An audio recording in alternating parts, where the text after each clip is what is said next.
I'm sure you won't be amazed at this, but 5.4a Part 3 picks up where 5.4a Part 1 and 2 left off, which was basically here, but they told us that we had sold a total of 1,400 units,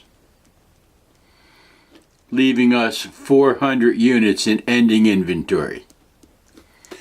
And that's our task, is to determine the cost of those 400 units. Now your book says you compute the cost of goods sold and you compute the ending inventory. I think that's stupid, because that means that you can count stuff that's not there. You can count the inventory that's sold. I don't know how you would do that. Or your employees are so honest that they would make journal entries that would say, debit cost of goods sold, credit stuff I stole. I've never seen that entry. So I believe the easiest thing to do is count what's there and subtract. So if you remember from Part 1, we found out that altogether we had $77,200 worth of stuff. So, given that, our beginning inventory under FIFO includes everything, but what we need to do under FIFO is we're saying we sold the oldest stuff first and we kept the newest stuff. So under FIFO, we sold all of the old stuff. So we sold all of the stuff at $45. So we sold 600 at $45.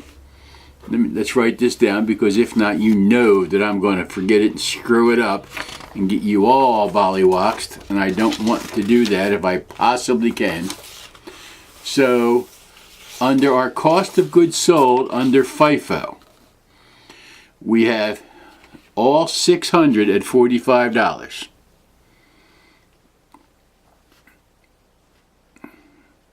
At $45. We also have under FIFO for units sold, cost of goods sold, we have 400 units at $42.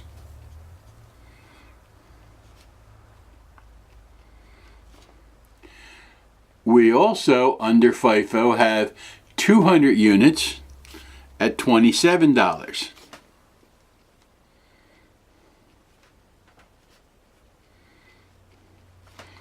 Remember, FIFO, we're selling the oldest stuff first. We're keeping the newest stuff. So under FIFO, we still haven't accounted for all 1,400 units. We've accounted for 1,200. So we have to account for 200 more. So we have 100 at $50. So we have 100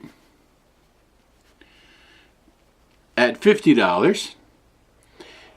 And does that give us all of them? That's 6, 4, 12, 13. No, we need one more.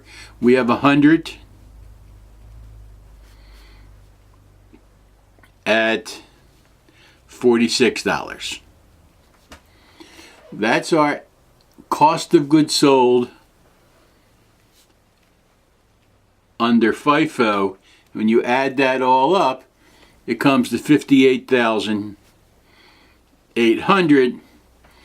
And then your book says, now compute the ending inventory, which is under FIFO, the 400 newest units. So that's these. So we have 400 at $46. And that gives us 18,400 as our ending inventory. That's our ending inventory under FIFO. So we can be good, diligent students and write down ending inventory 18,400, cost of goods sold 58,800. We could do that if you wanted to. There are a couple of terms that come to mind for doing that method. Stupid jumps off my lips first. Think with me. We had $77,200 worth of inventory. We have 400 units left at $46. Take 77,200 minus 18,400, and what do you get? 58,800. So if you simply take the total goods available, subtract the ending inventory, you get the same exact answer, and you save a whole lot of mishmash. Now, I got to tell you, when I was in practice, if somebody came to me and said, "Oh no, I want you to do it this way so it takes longer and I can pay you more money," I may still be in practice. Nobody ever said that to me. So let's do LIFO. LIFO is kind of bass-ackwards. LIFO makes pretend that the newest stuff came in and you sold it. So the last stuff to come in, the newest stuff, was the first stuff that went out. You would never do this in real life. Imagine you go to a grocery store. If they really did that, imagine how sour the milk would be. But you can act like it. It's a cost flow assumption. So under LIFO, we're saying that we have 400 of the oldest units left. That's these. So the ending inventory under LIFO is 400 units times $45. That's $18,000. That's the ending inventory. Now you can go through all that nonsense and count through, and I got this, and I got this, and I got this, and I got that. That's fine. If you have that much time, take up a habit, get a boyfriend, get a girlfriend, get one of each.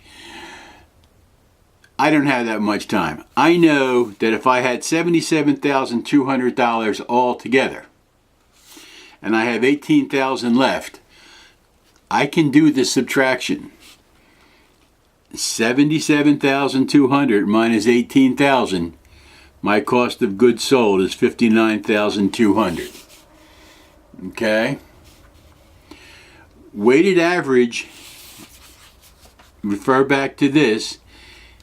What you do for weighted average is you take the total dollars, divide by the total units to come up with a make-pretend average kind of sort of price for all the units.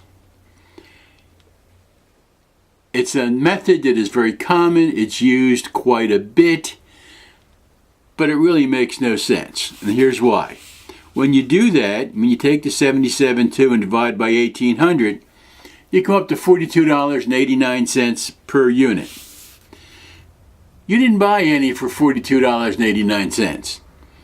You came close, but you didn't buy any at $42.89. So like all averages, it's useful in total, but it tells you nothing about individual members of the sample. But for this, we act as if that's what we had. So we have in our ending inventory 400 units. That doesn't change. And each of those units cost us $42.89. And when you do that math, you come up with $17,156 in ending inventory.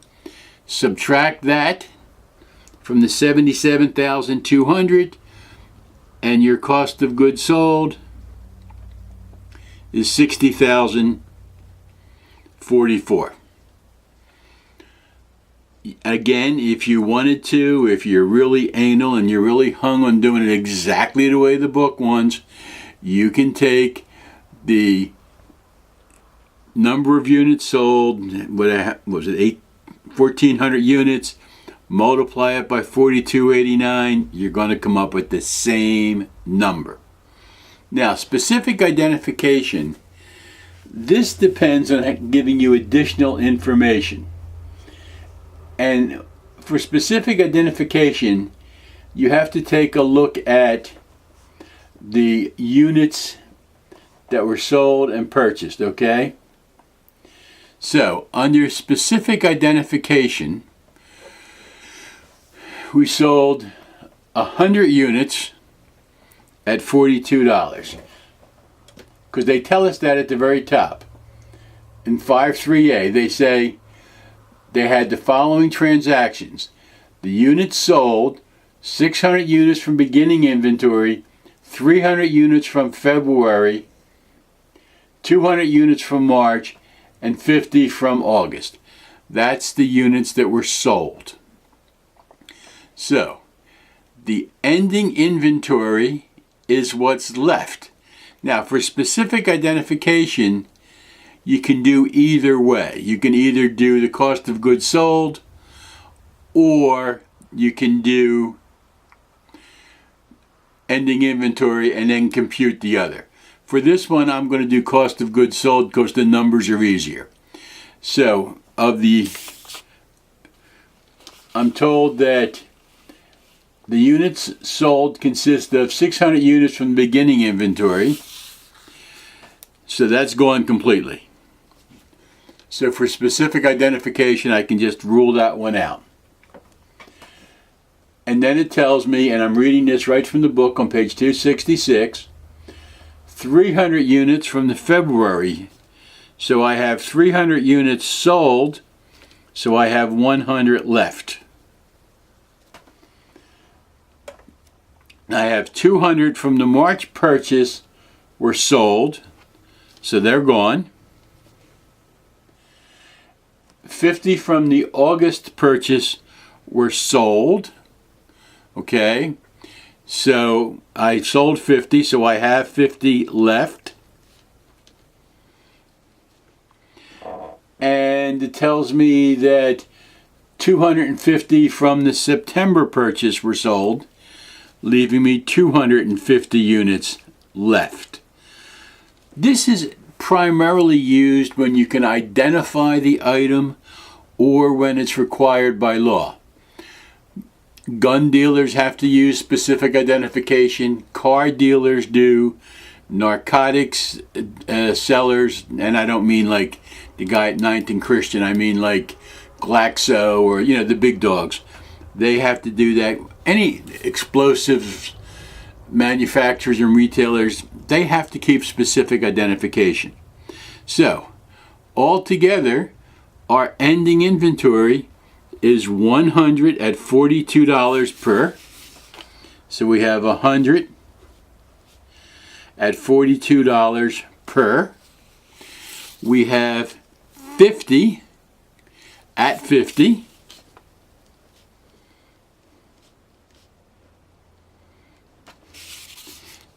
And we have 250 at 46.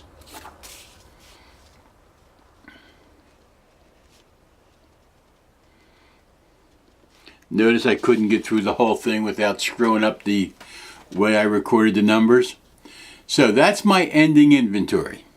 You could have just as easily gone through and done the other way, but again, you're dealing with bigger numbers.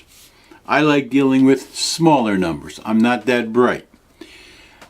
And when you add that all together, that comes to 18,200, and 18,200 from 77,200 leaves us with 59,000. So, the areas that you can screw up, you can forget if you're looking at ending inventory or cost of goods sold. Remember, the assumption is that here's your inventory dollar, okay? Pick your famous dead white guy in the middle.